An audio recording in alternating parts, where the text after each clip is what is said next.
Everyone, welcome to my YouTube channel बायो हो। बच्चों, आज मैं आपको क्लास 10th का जो लाइफ प्रोसेस वाला चैप्टर है उसका एक टॉपिक है ह्यूमन डाइजेस्टिव सिस्टम, ये बताने जा रहा हूँ। इसको अच्छे से समझाऊंगा अभी आपको। ये समय मैं एक बात आपको पहले बता दूँ, ये टॉपिक मैं बहुत अच्छे से आपको समझाने जा रहा हूँ। जो लोग इस वीडियो को बच्चों देख रहे हैं उस वीडियो को पूरा देखें, तभी वो टॉपिक अच्छे से आपके समझ में आएगा। ठीक है, हम स्टार्ट करते हैं। सबसे पहले ह्यूमन डाइजेस्टिव सिस्टम। सबसे पहले हमें पता होना चाहिए कि ह्यूमन डाइजेस्टिव सिस्टम स्टार्ट कहाँ से होता है, कितनी उसकी लेंथ होती है। तो सबसे पहले मैंने एक पॉइंट यहाँ मेंशन किया हुआ है, ये ह्यूमन एलिमेंट्री कैनाल जिसको हमें स्टडी करना है ह्यूमन डाइजेस्टिव सिस्टम में, ये स्टार्ट कहाँ से होती है। इट स्टार्ट फ्रॉम माउथ, जहाँ से हम खाना अंदर लेते हैं। ठीक है, और एंड कहाँ होता है इसका, एनस, जहाँ से हम अनडाइजेस्टेड फूड को बाहर निकालते हैं। ठीक है, तो this alimentary canal start from mouth to anus. Total length कितनी होती है इसकी बेटा ह्यूमन में, लगभग 9 मीटर्स। 9 मीटर लेंथ होती है एलिमेंट्री कैनाल की। किसी भी एलिमेंट्री कैनाल को हम गट के नाम से भी जानते हैं, और एलिमेंट्री कैनाल की टोटल लेंथ 9 मीटर है बेटा। ये एलिमेंट्री कैनाल कितने पार्ट में बटी होती है मैं आपको बता रहा हूँ। नंबर 1, पहला पार्ट है माउथ, दूसरा पार्ट होता है बक्को फेरेंजियल कैविटी, तीसरा पार्ट होता है ईसोफेगस, चौथा पार्ट होता है बेटा स्टमक, पांचवा पार्ट होता है इंटेस्टाइन, जो 2 पार्ट में बटा होता है, small intestine as well as large intestine. अभी यहाँ थोड़ा सा बता दूँ, डायग्राम बनाऊंगा उसमें सब समझ में आ जाएगा। स्मॉल इंटेस्टाइन की जो लेंथ होती है वो 6 मीटर लॉन्ग होती है। लार्ज इंटेस्टाइन की जो लेंथ होती है 1.5 मीटर लॉन्ग होती है। ठीक है, और ये जो हमारा बक्को फेरेंजियल कैविटी है, ये 2 चीज़ों से मिलकर बनता है बच्चों, एक तो फेरिंग्स और एक बक्कल कैविटी।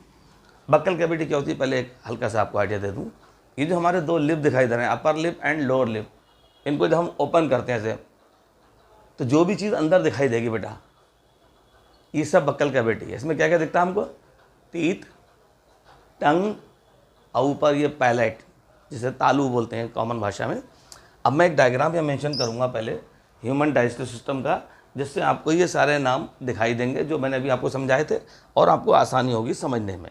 तो तरीका ये होता है, अगर ह्यूमन डाइजेस्टिव सिस्टम का हम डायग्राम बना रहे हैं तो उसमें हमें किन किन बातों का ध्यान रखना पड़ेगा वो आप देख लें। सबसे पहले हम एक डॉट डॉट डॉट करके एक लाइन ऐसे बीच में ऐसे ले लेते हैं, ऐसे करके सीधी लाइन, क्योंकि डायग्राम को हमको एक्चुअली सीधा रखना होता है, स्ट्रेट वे में सीधी लाइन डॉट डॉट डॉट करके ले ली। अगर पेजेस आपके पास हैं और स्केल देंगे तो पेज को फोल्ड करके एक लाइन बना लेंगे, बीच में एक लाइन आ जाती है उससे। ठीक है, अब हम यहाँ से स्टार्ट करते हैं इस डायग्राम को। ध्यान से देखिए, सिंपल सा डायग्राम, नो प्रॉब्लम। यहाँ से स्टार्ट करते हैं इस डायग्राम को। ये देखिए ऐसे,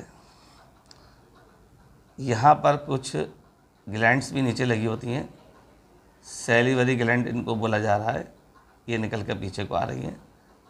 ठीक है, यहाँ से अगर मैं यहाँ दिखाऊँ पीछे की तरफ को आपको, तो ये नेसल कैविटी भी ऐसे लगी होती है, ऐसे ये नीचे निकल कर आती है। ठीक है, यहाँ एक पार्ट हमारा फेरिंग्स अटैच होता है, जो नीचे उतर कर ऐसे आता है ईसोफेगस के फॉर्म में।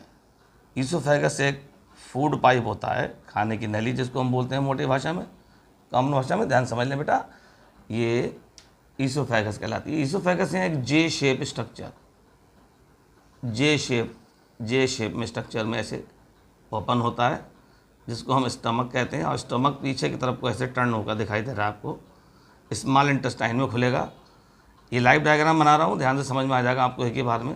और यहाँ से आप देखिए एक स्पेशल टाइप की एक स्ट्रक्चर यहाँ अटैच रहती है इस वाले पार्ट में, ये अलग स्पेशल कुछ कोई लीफ लाइक स्ट्रक्चर आपको नज़र आएगा, ऐसा स्पेशल स्ट्रक्चर जो यहाँ लगा रहता है ऐसे करके ये।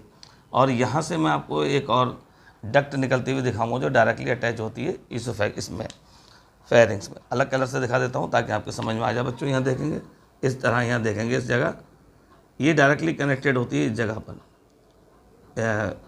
पैंक्रियाज ग्लैंड में। यहाँ से एक डक्ट ऐसे निकली, ये डक्ट ऐसे पीछे की तरफ को ऐसे जा रही है, directly attach with the pancreas. यहाँ ये डक्ट आगे जाकर एक ऐसे एक स्ट्रक्चर है जिसको हम लीवर बोल रहे हैं बेटा, उसमें ओपन होता है। ये लीवर पीछे की तरफ को आता है ऐसे करके, एक स्पेशल टाइप का स्ट्रक्चर, छोटी छोटी इसमें ऐसे और डक्ट्स यहाँ लगी रहती हैं लीवर में, हेपेटिक डक्ट्स कहलाती हैं। मेन तो ये है हमारा गाल ब्लैडर जिसमें जाके खुलती हैं। यहाँ मैं एक चीज़ और दिखा दूँ आपको, ये डक्ट यहाँ तक हमारे कनेक्टेड हैं। यहाँ से हम इसे दोबारा ऐसे करके स्मॉल इंटेस्टाइन को नीचे लेकर आते हैं। ये यहाँ पर ऐसे अटैच हो रही है और यहीं पर एक लार्ज इंटेस्टाइन कनेक्टेड है जो मैं आपको दिखाने वाला हूँ। लार्ज इंटेस्टाइन का जो डायग्राम है ना, तो कोई ऐसे शेप में होता है इस तरह से, लाइक दिस। एक हल्का सा शेप ले लूँ यहाँ पर ताकि आपको समझने में आसानी हो जाए। ये देखेंगे एक शेप होता है इस तरह से, यूँ करके यहाँ से करके छोड़ा जाता है। तो यहाँ से एक मैं स्ट्रक्चर आपको दिखा रहा हूँ बेटा, स्ट्रक्चर एक बिल्ड कर रहा हूँ। ये लार्ज इंटेस्टाइन का पार्ट है बेटा, लार्ज इंटेस्टाइन का पार्ट है, लार्ज इंटेस्टाइन का पार्ट है, ये मैं आपको दिखा रहा हूँ बार बार। ये आप देख सकते हैं ऐसे करके, ये लार्ज इंटेस्टाइन का पार्ट। फाइनली देखिए ये जो सीध हमको दिखाई दे रही है ईसोफेगस की, इसकी सीध में ही लाके हमको इसको लगभग छोड़ना होता है ऐसे करके। तो ये इस तरह से एक स्ट्रक्चर हमारा लार्ज इंटेस्टाइन का एक पार्ट। यहाँ मैं एक चीज़ आपको दिखाना चाह रहा हूँ, एक छोटा सा स्ट्रक्चर जो फिंगर लाइक स्ट्रक्चर यहाँ निकला रहता है, which is directly connected to the small intestine. Actually ऐसे लगा रहता है, ये आप देख सकते हैं यहाँ पर, ये स्ट्रक्चर है, ये इस तरह से फाइनली ओपनिंग होती है एनस के थ्रू। तो यहाँ मैं एक चीज़ आपको और दिखाना चाह रहा हूँ, ये जो मैंने ड्यूडेनम वाला पार्ट दिखाया था पीछे, ये इसके नीचे से पीछे से निकल के ये आया पार्ट। और देखिए यहाँ से बहुत सारे फोल्ड, जैसे कपड़े की हम तह लगा देते हैं बहुत सारी, इस तरह से बहुत सारी कपड़े की तह की तरह ऐसे फोल्डेड नज़र आते हैं। इस वाले लास्ट पार्ट है ये स्मॉल इंटेस्टाइन का, इसमें बहुत सारे हमको ऐसे फोल्ड दिखाई देंगे, ऐसे फोल्ड बच्चों दिखाई देंगे इस तरह से। ये फोल्ड यहाँ हमको दिखाई दे रहे हैं, ये खूब सारे फोल्ड ऐसे यहाँ आपको देखने को मिलते हैं। ये फाइनली यहाँ कनेक्टेड हो जाते हैं। यहाँ इसको मिलने नहीं देना है, थोड़ा सा गैप रहना चाहिए, ये हमको ध्यान रखना है। ऐसे करके बहुत सारे फोल्ड हो सकते हैं। अभी मैं सिंपली इसके बारे में थोड़ा सा वो दिखा दूँ। यहाँ अगर मैं दिखाना चाहूँ पूरा पोर्शन, ज़रूर नहीं कि ह्यूमन का हम पूरा इसमें ह्यूमन का स्ट्रक्चर भी बनाएं, बना सकते हैं तो अच्छी बात है, और नहीं बने तो भी कोई दिक्कत वाली बात नहीं होती, ठीक है। तो यहाँ से हम दिखाते हैं बना के इसको, एक छोटा सा स्ट्रक्चर यहाँ बनाएंगे।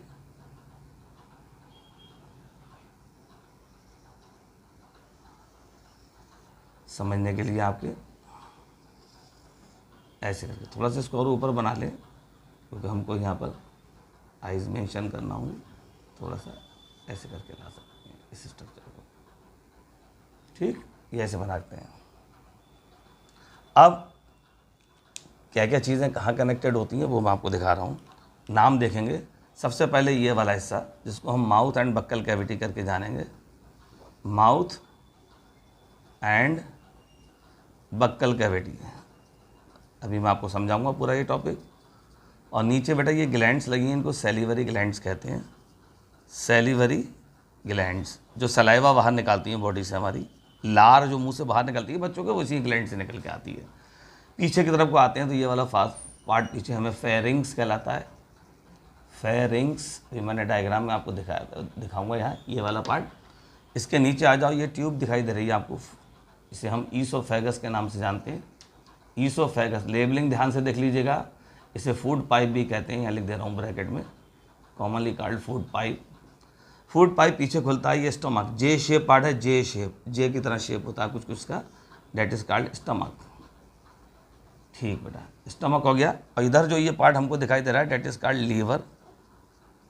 आप जानते हैं लीवर के नीचे की तरफ, जैसे ये लीवर है तो लीवर के इतने ये नीचे वाले हिस्से में ये थोड़ा सा सोइलेंट पार्ट नीचे लगा होता है जिसको हम बोलते हैं गाल ब्लेडर। सभी बच्चों ने नाम सुना होगा इसका, गाल ब्लेडर। गाल ब्लेडर ये मैंने यहाँ लिख दिया। गाल ब्लेडर एक बाद में एक छोटी सी डक्ट के थ्रू बाहर खुलता है, उस डक्ट का नाम होता है बाइल डक्ट। बाइल डक्ट एक ऐसी डक्ट है जो लीवर से सिक्रीट होने वाला एक जूस, जिसे हम बाइल जूस कहते हैं, जो लीवर सिक्रीट होता है, इसी डक्ट के थ्रू नीचे छोड़ा जाता है। ये कहाँ छोड़ा जाता है? वो यहाँ छोड़ा जाता है, ठीक है, ध्यान रखिएगा। ये जो हमारा स्टमक के पीछे का पार्ट है, एक्चुअली ये स्मॉल इंटेस्टाइन है पूरा पार्ट, ये जो मैंने फोल्ड बना के दिखाए हैं, लेकिन इसके भी 3 पार्ट होते हैं। मैं आपको तीनों पार्ट याद कराना चाहता हूँ। 10th लेवल पे इतनी बहुत ज़्यादा ज़रूरत नहीं है, लेकिन फिर भी मालूम हो जाए तो अच्छी बात है। ये पहला पार्ट जो हमको दिखाई दे रहा है, दिस पोर्शन इज कॉल्ड डियोडेनम। डियोडेनम कहते हैं, स्मॉल इंटेस्टाइन का पहला पार्ट डियोडेनम होता है। डियोडेनम पीछे की तरफ को खुल रहा है एक और छोटे से पार्ट जिसका नाम जेजुनम। ये जेजुनम में खुलता है। जेजुनम पीछे की तरफ और सबसे लॉन्गेस्ट पार्ट होता है स्मॉल इंटेस्टाइन का। ये बहुत सारे फोल्ड हमको दिखाई दे रहे हैं, इसको हम बोलते हैं ईलियम। ये ईलियम में खुलता है। कुल मिला के हमने देखा स्मॉल इंटेस्टाइन के 3 पार्ट हमको क्लियर दिख रहे हैं। पहला पार्ट ड्यूडेनम जो बिल्कुल स्टमक से लगा है, ड्यूडेनम। दूसरा पार्ट जेजुनम और तीसरा पार्ट ईलियम। ईलियम फाइनली कहाँ खुल रहा है? ईलियम फाइनली सबसे पहले यहाँ खुल रहा है। ये पहला स्ट्रक्चर जिसमें खुल रहा है, ये लार्ज इंटेस्टाइन शुरू हो गया बच्चों यहाँ से। ये this area is called large intestine. ये जो मैं बना के दिखा रहा हूँ ये सब लार्ज इंटेस्टाइन वाला पोर्शन है। ये लार्ज इंटेस्टाइन वाला पोर्शन है जिसको मैं बता रहा हूँ आपको, ठीक है। यहाँ पे हम एक शेडेड पार्ट बना देते हैं ताकि आप आइडिया हो जाए कि स्मॉल और लार्ज में क्या डिफरेंसेस हैं। थोड़ा शेड दे देते हैं यहाँ पर, ठीक है, शेडेड पार्ट। तो ये पहला पार्ट लार्ज इंटेस्टाइन का पहला पार्ट सीकम कहलाता है। सीकम से एक छोटा सा फिंगर लाइक स्ट्रक्चर बाहर निकलता है जिसे वर्मीफॉर्म अपेंडिक्स कहते हैं हम लोग। वर्मीफॉर्म अपेंडिक्स, ध्यान से सुनेंगे, वर्मीफॉर्म अपेंडिक्स, ठीक है। ये अपेंडिक्स था। अब पीछे की तरफ हम सीकम के पीछे जाएंगे तो उल्टे यू की तरह के पार्ट खुल रहा है, इसको हम बोलते हैं colon, that is called colon. तो पहला पार्ट सीकम और दूसरा पार्ट ये इन्वर्टेड यू शेप जो होता है इसको कोलन, और लास्ट में जो पार्ट हमारा खुल रहा है that is called rectum. 3 part होते हैं लार्ज इंटेस्टाइन के भी 3 पार्ट। जैसे स्मॉल इंटेस्टाइन के 3 पार्ट थे, ऐसे लार्ज इंटेस्टाइन के भी 3 पार्ट हैं। और रेक्टम लास्ट में एक छोटे से पोर के थ्रू बाहर खुलता है जिसको बोलते हैं हम लोग एनस। टोटल इतने ना। एक चीज़ हमको यहाँ ये बताना थी, ये स्ट्रक्चर जो हमको दिखाई दे रहा है जो ड्यूडेनम वाले पार्ट से डायरेक्टली अटैच है, स्टमक के जस्ट बिहाइंड पीछे लगा होता है, इसको हम बोलते हैं पैंक्रियाज। ये ग्लैंड है हमारी पैंक्रियाज ग्लैंड जो ये मौजूद होती है। ये लेबलिंग हमको आना चाहिए ह्यूमन डाइजेस्टिव सिस्टम जब हम पढ़ने जा रहे हैं। वही चीज़ जो मैंने यहाँ आपको बताई थी, alimentary canal is consist of mouth, लेगा माउथ, ये बक्कोफेरिंजियल कैविटी जो 2 चीज़ों से मिलकर बनी है बच्चों, एक तो फेरिंग्स और एक बक्कल कैविटी, ठीक है। बक्कल कैविटी में आपको बता चुका, when we open the mouth, lip open करते हैं, सब बक्कल कैविटी दिखाई देता है, ठीक है। ईसोफेगस, स्टोमक और स्मॉल इंटेस्टाइन और लार्ज इंटेस्टाइन, ये देखिए सब यहाँ दिख रहा है। माउथ एंड बक्कल कैविटी पहला पार्ट, वो मैंने वो बता दिया आपको। फिर फेरिंग्स, ये oesophagus, stomach, this is small intestine and this is large intestine. ये सब आपको समझ में आ गया होगा। टोटल लेंथ कितनी थी? 9 मीटर ह्यूमन में, ठीक है, एलिमेंट्री कैनाल की। और कहाँ से कहाँ तक पाई जाती है alimentary canal? Mouth to anus, ठीक है, फैली रहती है। अब हम एक एक करके एक चीज़ें इसमें डिस्कस करेंगे। देखिए थोड़ा सा मैं जनरल आइडिया दे दूँ, फिर मैंने जो पॉइंट्स लिख रखे हैं उनको आपको डिस्कस करूँगा। कौन कौन सी ग्लैंड्स हैं जो इसमें बहुत बड़ा रोल प्ले कर रही हैं उनके बारे में डिस्कस करूँगा। कुछ और क्वेश्चन छोटे छोटे आते हैं उनको भी डिस्कस करूँगा जो इस टॉपिक से निकलते हैं। अभी सबसे पहले एक आइडिया दे दूँ। सबसे पहले फूड को माउथ एंड बक्कल कैविटी में ले आया जाता है। मुंह खोला, फूड अंदर गया, फिर उसको हमने चबाया, च्युइंग किया, तो जो सलाइवा होती है वो उसमें मिक्स हो जाती है। सलाइवा मिक्स हो जाती है। सलाइवा में एक एंजाइम होता है सैलिवरी एमाइलेज, जो फूड हमने खाया था उस फूड के ऊपर जब सलाइवा मिक्स हो जाती है ना तो एक गोल बोल टाइप का स्ट्रक्चर बन जाता है मुंह के अंदर, जिसको हम बोलस बोलते हैं बेटा, ठीक है। उसमें फूड में हमारे स्टार्च होता है और सलाइवा मिक्स हो चुकी है फूड में। अगर स्टार्च मौजूद है फूड में तो सलाइवा में मौजूद होता है सैलिवरी एमाइलेज एंजाइम, जिसका दूसरा नाम टाइलिन भी होता है। जब उस स्टार्च पर सैलिवरी एमाइलेज या टाइलिन एंजाइम अपना वर्क करता है, रिएक्ट करता है, तो उसे वो माल्टोज में कन्वर्ट कर देता है, सिंपल फॉर्म में तोड़ देता है। यानी ये पॉलीसैकेराइड है और ये बेटा डाइसैकेराइड है। तो पॉलीसैकेराइड को डाइसैकेराइड में यानी कॉम्प्लेक्स सब्सटेंस को सिंपलर फॉर्म में कन्वर्ट कर देता है। ये हमारे बक्कल कैविटी के अंदर की रिएक्शन हो रही थी। यही रिएक्शन जो चल रही थी अंदर बक्कल कैविटी में, वही फूड उसी दौरान वही रिएक्शन चलती रहती है। ईसोफेगस में फूड आ जाता है। ईसोफेगस से तो वो फाइनली वो स्टमक में जाता है, ठीक। स्टमक से होकर फिर वो स्मॉल इंटेस्टाइन में और फाइनली लार्ज इंटेस्टाइन में रेक्टम तक पहुंच जाता है। यहाँ तक आते आते जितना भी फूड डाइजेस्ट होना होता है वो हो जाता है, और जो डाइजेस्ट नहीं हो पाता है वो अनडाइजेस्टेड फूड, ठीक है, वो बॉडी से बाहर निकाल दिया जाता है, ठीक है। अब हम एक चीज़ और बता रहे हैं आपको जो बड़े ध्यान से आपको समझना है। स्टेप बाय स्टेप लेके चलते हैं। सबसे पहले जैसे हमने एक पॉइंट लिखवाया है यहाँ कि पेरिस्टाल्सिस मूवमेंट क्या है। एक जगह हमको ये ईसोफेगस वाला जो पार्ट हमको दिखाई दे रहा है, इसमें पेरिस्टाल्सिस मूवमेंट दिखाई देगा डाइजेस्टिव सिस्टम वाले पार्ट में। What is the peristalsis movement? When the food comes in the oesophagus part, तो फूड एकदम ऐसा नहीं यहाँ से फूड हमने पीछे की तरफ को लिया एकदम फटाक से यहाँ के स्टमक में आ गया, ऐसे नहीं आता। वो धीरे धीरे आता है ऐसे। उसकी जो वॉल है ना स्टोमक की, ऐसे सिकुड़ रही है, फैल रही है, सिकुड़ रही है, फैल रही है। उसमें कॉन्ट्रैक्शन भी हो रहा है, एक्सपेंशन भी हो रहा है। देखिए यहाँ मैंने बताया है, एक लाइन लिखी है, द कॉन्ट्रैक्शन एंड एक्सपेंशन किस चीज़ का? Of the wall of the food pipe. यानी ये जो फूड पाइप है, इसकी जो वॉल है, ये जो वॉल दिखाई दे रही है, वॉल, ये वॉल दोनों तरफ दिखाई दे रही है, इसके वॉल में कॉन्ट्रैक्शन भी हो रहा है और एक्सपेंशन भी हो रहा है। एंड द अदर ऑर्गन, और दूसरे पार्ट में भी, फूड पाइप के साथ साथ और दूसरे पार्ट भी हैं डाइजेस्टिव सिस्टम के, उनमें भी ऐसा देखने को मिलता है।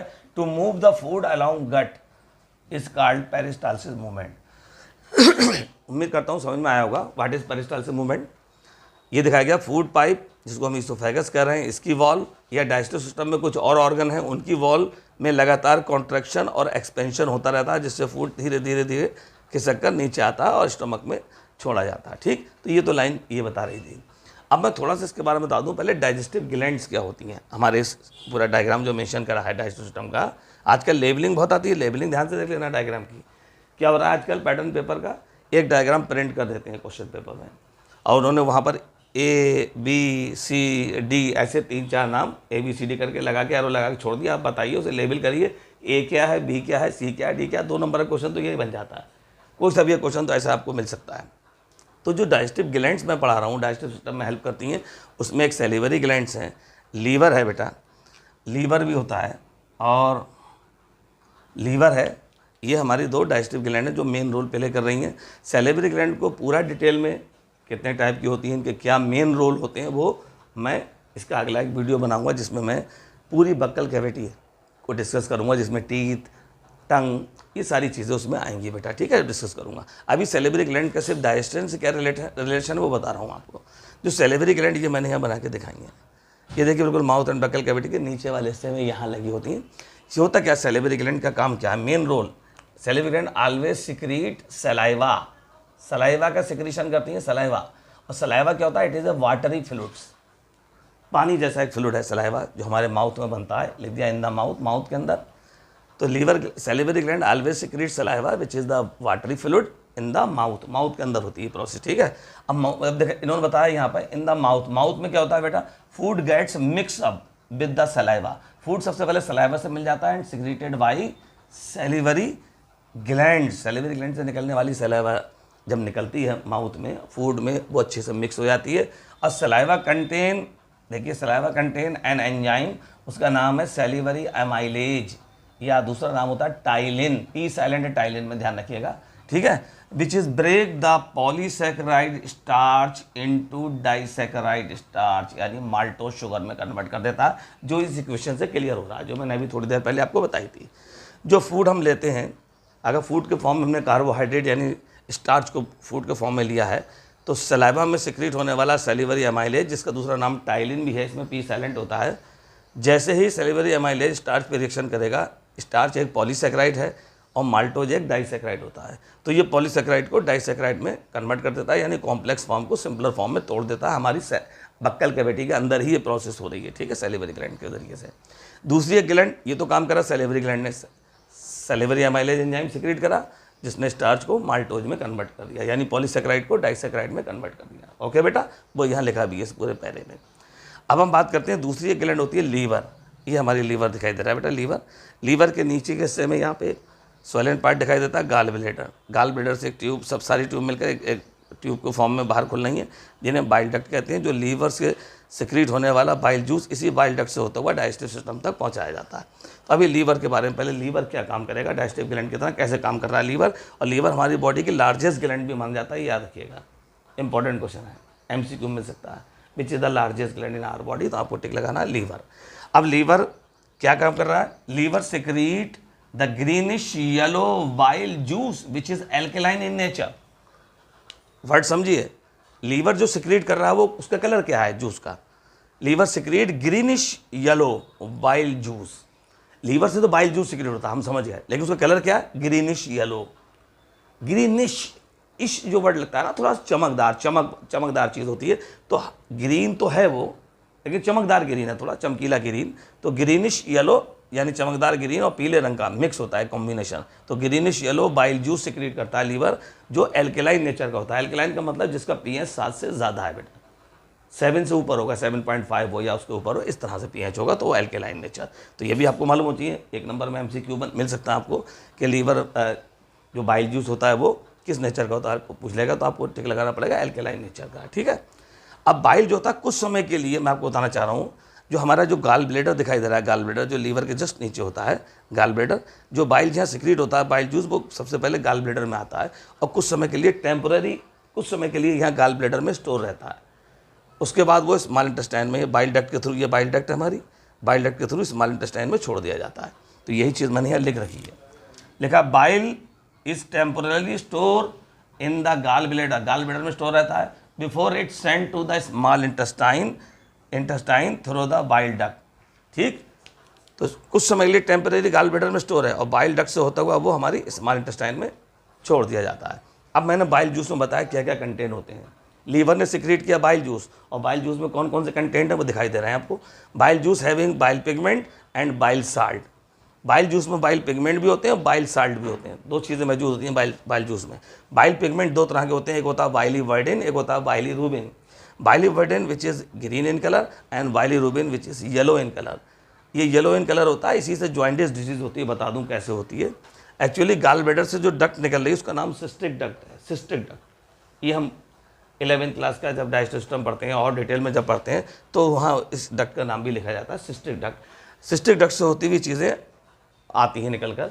अगर किसी वजह से सिस्टिक डक्ट का रास्ता बंद हो जाए तो ब्लड में बाइलीरुबिन जो पिगमेंट जो बन रहा था बाइल जूस के अंदर वो ज़्यादा इकट्ठा हो जाता है, जिसकी वजह से ब्लड, क्योंकि इसका रंग येलो है तो ब्लड भी येलो कलर लेने लगता है, स्किन हमारी येलो दिखाई देने लगती है, आँखें हमारी येलो दिखाई देने लगती हैं, फीसेस का कलर भी ब्राउन येलो कलर का हो जाता है। इस बीमारी को हम जॉइंटिस कहते हैं। तो बाइलीरुबिन का कलेक्ट होना हमारे ब्लड में जॉइंटिस डिजीज़ कॉज करता है, और ऐसा कभी किसी बंदे को अगर होता है तो उसे डॉक्टर को दिखाना चाहिए, समय से इलाज करना चाहिए, वरना हार्मफुल हो सकता है। ठीक है, तो हमने देखा बाइल पिगमेंट बाइल जूस में मौजूद थे, दो तरह के थे, बाइलीवर्डिन और बाइलीरुबिन। बाइलीवर्डिन ग्रीन कलर का होता है, बाइलीरुबिन येलो कलर का होता है। क्लियर बेटा। अब हम बात करेंगे बाइल साल्ट की। बाइल साल्ट कौन कौन से होते हैं? बाइल साल्ट में हम सोडियम ग्लाइकोकोलेट और सोडियम तारोकोलेट, ये दो तरह के साल्ट की बात कर रहे हैं। बाइल साल्ट कौन कौन से? सोडियम ग्लाइकोकोलेट और सोडियम तारोकोलेट, ये दो तरह के हैं। Which break down of fat, जो फैट को ब्रेक डाउन करते हैं, लार्ज मालिक्यूल को फैट के छोटे छोटे मालिक्यूल में तोड़ देते हैं। देखिए फैट का एक बड़ा मालिक्यूल बनाया है मैंने, इसके ऊपर जैसे ही सोडियम ग्लाइकोकोलेट सोडियम तारोकोलेट की रिएक्शन होती है तो जो लार्ज मालिक्यूल थे फैट के उनको स्मॉल मालिक्यूल में तोड़ दिया जाता है, यानी फाइन ग्लोब्यूल्स में तोड़ा जाता है। तो these bile salt break down of fat large molecule into fine globule. बात करते हैं इमल्सिफिकेशन की। इमल्सिफिकेशन क्या होता है? The break down of fat, fat का ब्रेक डाउन हो रहा है into the fine globules of is called emulsification, यानी the breakdown of fat large molecule into fine globule is called emulsification। ये प्रोसेस मैंने एक डेफिनेशन के फॉर्म में आपको लिख रखी है। अब बात करते हैं पैंक्रियाज, एक ग्लैंड है, इसका भी एक रोल है अपना। Pancreas is also digestive gland. ये कैसे हेल्प करेगी पैंक्रियाज ग्लैंड? हमने पहले सबसे पहले बताया डाइजेस्टिव ग्लैंड में सैलिवरी ग्लैंड, इनके बारे में। फिर बताया आपको लीवर जो लार्जेस्ट ग्लैंड होती है उसके बारे में। फिर बताया मैंने पैंक्रियाज यानी पैंक्रियाज के बारे में। ये क्या होता है पैंक्रियाज, इसको आप समझ लीजिए। Pancreas gland secrete the pancreatic juice. Pancreas gland से जो जूस निकलता है उसे पैंक्रियाटिक जूस कहते हैं। इस पैंक्रियाटिक जूस को 3 पार्ट में डिवाइड कर दिया गया। कौन कौन से 3 एंजाइम यहाँ से निकलना है वो आपको बताने हैं। पहला है पैंक्रियाटिक अमाइलेज। पैंक्रियाटिक जूस में कौन से 3 एंजाइम होते हैं उनके नाम सुन लें बच्चों।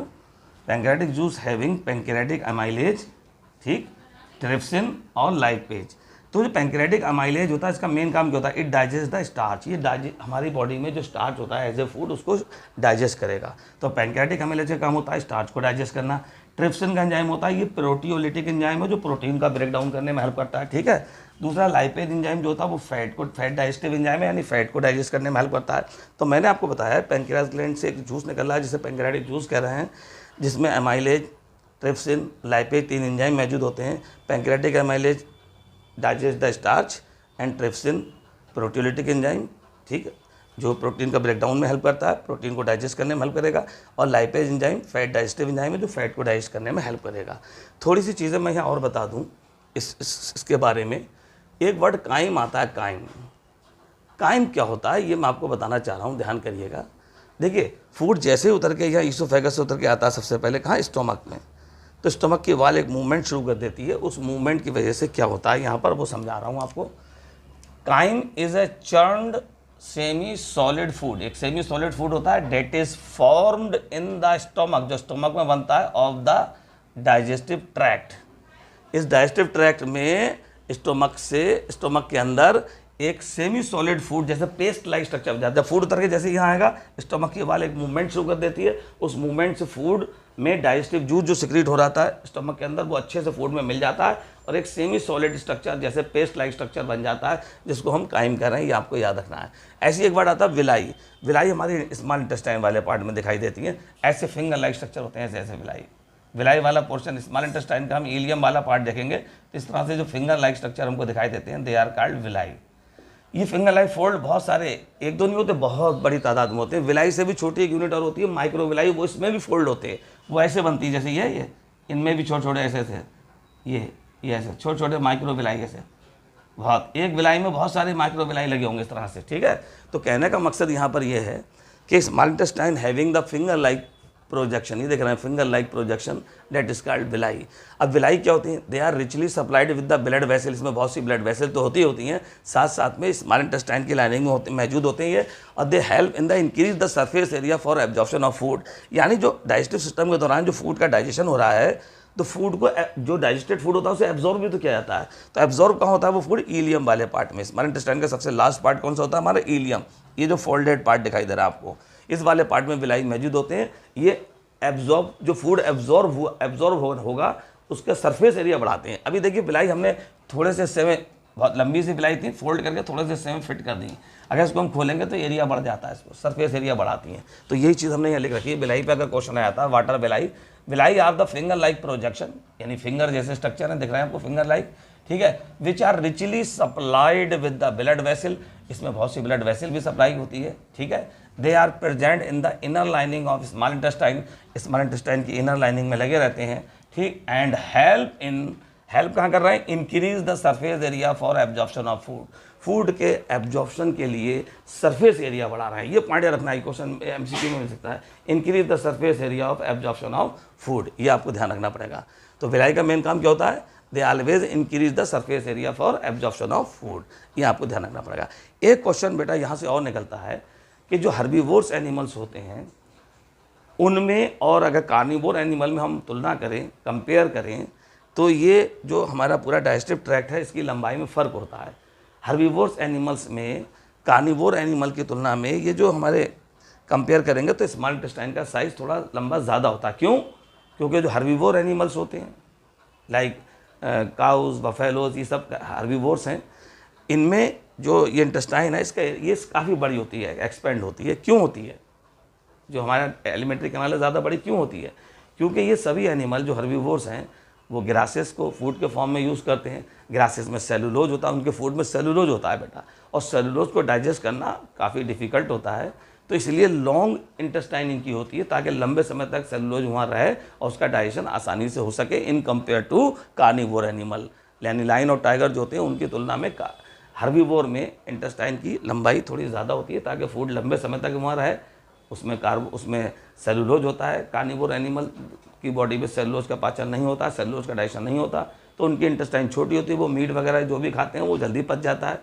जबकि हर्बीवोर एनिमल में इंटेस्टाइन का लंबा होना क्यों ज़रूरी है? क्योंकि वो सेलुलोज के फॉर्म में फूड लेते हैं और सेलुलोज को डाइजेस्ट होने में थोड़ा लंबा समय लग जाता है in compare to the carnivore animal. तो ये क्वेश्चन का आंसर अगर आ जाए तो ऐसे भी आपको लिखना पड़ता है। तो ओवरऑल आपने देखा कि डाइजेस्टिव सिस्टम स्टार्ट कहाँ से हो रहा था? माउथ से। कहाँ तक जा रहा था? एनस तक, ठीक। बीच बीच में क्या क्या घटनाएं घटी? फूड माउथ से बक्कल कैविटी से ईसोफेगस से स्टमक से स्मॉल इंटेस्टाइन से लार्ज इंटेस्टाइन। देखिए ज़्यादातर फूड का जो एब्जॉर्प्शन और डाइजेशन जो था वो स्मॉल इंटेस्टाइन में हो जाता है, और जो फूड डाइजेस्ट हो गया वो तो एब्जॉर्ब कर लिया जाता है, जो डाइजेस्ट नहीं होता वो लार्ज इंटेस्टाइन में मूव कर दिया जाता है। यानी सबसे पहले वो सीकम वाले पार्ट में आता है। सीकम से ये उल्टे यू शेप का पार्ट हमारा कोलन है, इसमें आएगा, कोलन से होता हुआ रेक्टम में पहुंचेगा। तो यहाँ भी जो थोड़ा बहुत फूड रह गया था जो डाइजेस्ट नहीं हो पाया था, कुछ एब्जॉर्प्शन उसका यहाँ पर होगा, और साथ साथ वाटर का भी होता है, ध्यान रखिएगा। Food as well as water का फाइनली एब्जॉर्प्शन जो होता है वो लार्ज इंटेस्टाइन में होता है, और यहाँ तक आते आते जो फूड डाइजेस्ट नहीं हुआ वो एनस के through in the form of potty बाहर निकाल दिया जाता है बॉडी से। तो ये हमारा एक डाइजेस्टिव सिस्टम है। जो ग्लैंड्स इसमें हेल्प कर रही थी, जैसे हमारा लीवर जो लार्जेस्ट डाइजेस्टिव ग्लैंड है, लार्जेस्ट ग्लैंड मान जाता है बॉडी की, डाइजेशन में हेल्प कर रही थी क्योंकि इससे बाइल जूस निकल रहा था। पैंक्रियास से पैंक्रियाटिक जूस निकल रहा था, डाइजेशन में हेल्प कर रही थी, ठीक। और सेलिवरी ग्लैंड से भी, ठीक है, सलाइवा निकल रही थी जिसमें एंजाइम था सेलिवरी अमाइलेज जो डाइजेशन में हेल्प कर रहा था। इस तरह से पूरे टॉपिक को मैंने कवर किया। डायग्राम आपको बनाना चाहिए आई होप, उम्मीद करता हूँ ये टॉपिक आपको बेटा समझ में आ गया होगा। अगर टॉपिक आपको समझ में आया है बेटा तो मेरे वीडियो को लाइक कीजिए, मेरे चैनल को सब्सक्राइब कीजिए और बेल आइकन का बटन दबाइए। जय हिंद।